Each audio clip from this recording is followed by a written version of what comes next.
Anne Lister's Diaries, the Rosetta Stone of 19th century lesbianism. John Lister. When John Lister, the last in the line of the Lister family from Halifax, decided not to burn the corded diaries of his ancestor Anne Lister, but to hide them behind the panelling in Shibden Hall, he knew what he was doing. John, who was an antiquarian and gay, realised how important the diaries were. As the hieroglyphics of the Rosetta Stone opened up the lives of ancient Egyptians, so Anne Lister's coded diaries opened up the hitherto hidden lives of early 19th century lesbianism. Code. About 1/6 of the 4 million words written in her diary are coded. These relate to her personal life and intimate affairs, including her systematic seduction of several women. Anne reflected on her butchness. Yet my manners are certainly peculiar, not all masculine, but rather softly gentlemanlike. I know how to please girls.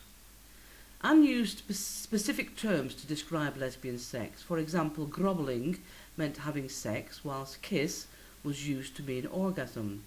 Her euphemism for lesbianism is connection with the ladies, whilst her euphemism for full sexual connection involving full commitment is going to Italy. She went there several times. I know my own heart. On John Lister's death in 1933, Shibden Hall, the ancestral home of the Listers, was given to the borough of Halifax and has been open to the public for many years. But when the diaries were found, borough officials forbade anyone writing about the sexual aspects of them, until, that is, Helena Whitbread came along in the 1980s. Helena's first book, I Know My Own Heart, The Diaries of Anne Lister, published in 1988, let the cat out of the bag. Until then it was believed that lesbianism as such did not exist, and that middle-class women had passionate friendships with other women which did not include sex. Ripon. But let us tell you Anne's story. At the age of 7, Anne's parents, Jeremy and Rebecca, sent her away to school in Ripon. The school was run by Mrs. Haig, I wonder if she's an ancestor of William Hague, and a Mrs. Chettle.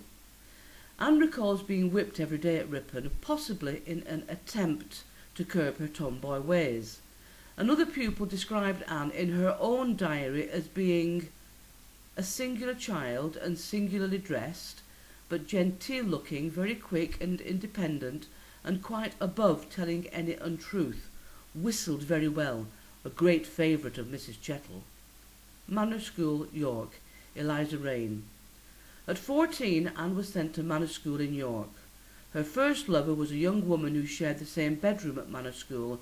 Her name was Eliza Rain.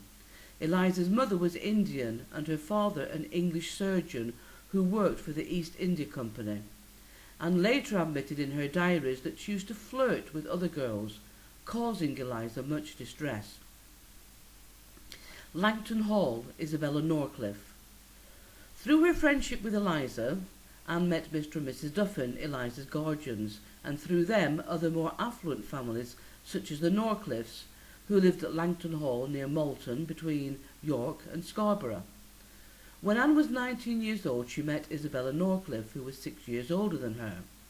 They embarked upon a serious and long-running trip to Italy. Isabella wanted to become Anne's lifelong partner, and although Anne wasn't sure that Isabella suited her, nevertheless, because of the social advantages the relationship could bring, Anne indulged Isabella's fancies. Lawton Hall, Mariana Belcombe. Isabella made the big mistake of introducing Anne to Mariana Belcombe, the daughter of a relatively insignificant York doctor. Anne became irresistibly attracted to Mariana, and by 1814 she had ditched Isabella to become Mariana's lover. Mariana was the love of her life. Anne wore her engagement ring and a wedding ring, given to her by Mariana. They went through a little ceremony of kissing these and swearing their love for one another. However, because Anne was not yet wealthy enough to live independently, Mariana was forced to marry Charles Lawton, who owned Lawton Hall and its surrounding estates in Cheshire. Anne was heartbroken. The time. The manner of her marriage, oh how it broke the magic of my faith forever. How spite of love it burst the spell that bound my very reason. As Mariana was now a respected figure in Cheshire society, she became ashamed of being seen in public with Anne. In 1823, Anne wrote, "Mary, you have passion like the rest, but your caution cheats the world out of its scandal, and your courage is weak rather than your principle strong. It was a coward love that dare not brave the storm." Paris, Mrs. Maria Barlow. In order to get over Mariana, Anne moved to Paris and lived there for 2 years, having an affair with Mrs. Maria Barlow, a young widow. Anne's flirting with women was so open and gentlemanlike that several female acquaintances wonder if she is in fact a man in disguise. She is fully aware that people talk about her, and when Mrs. Barlow asks what her maidservant thinks of her behaviour, she says, "Oh, merely that I have my own particular ways. I happen to say that my aunt often said I was the oddest person she ever knew." Mrs. Barlow said, "But she knows all about it, does she not?" "Oh," said I, "she and my friends are all in a mist about it." However, the affair with Mrs. Barlow was doomed, mainly because Anne still cared about Mariana, and not surprisingly, Mrs. Barlow was jealous. The winter of 1827-28 was spent cultivating a relationship with another young widow called Madame de Rosny, a relationship which gave Anne access to French aristocrats. But in March 1828, Anne had to return to England as business affairs at Shibden Hall needed urgent attention. On her return, Anne visited Mariana at Lawton Hall, but discovered that she now saw Mariana in a different light. She seemed quite dull and provincial after the sophistication of Parisian women. She had clearly let go of her feelings for Mariana and wrote in her diary, "Why? What have I to do with having such a woman?" Shibden Hall. Anne continued to look for her lifelong partner. Although she now owned Shibden Hall and its estates, Anne realised she was not as wealthy as the aristocratic circles she now mixed in, and would have to find a partner who had money. In 1832 she began courting a local woman, Anne Walker, who had become rich on the death of her parents, inheriting an estate not far from Shibden. Anne Walker moved into Shibden Hall in September 1834, but it was not to be a happy relationship. It seems that Anne Walker, like many of Anne's previous partners, had mental health problems, spending long hours, days of languor and depression. One doctor is recorded as saying, "If Miss Walker were not rich, she would not be ill." Death. In June 1839, Anne Lister and Anne Walker set off for a trip to Russia, Persia and Turkey. However, at the foothills of the Caucasus Mountains in Georgia, Anne caught a plague-like fever and died on the 22nd of September.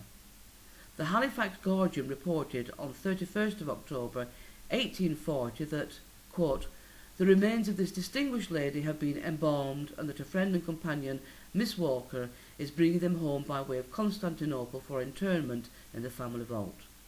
Anne was interred in the family vault in the parish church of Halifax on Thursday, 6th of May 1841.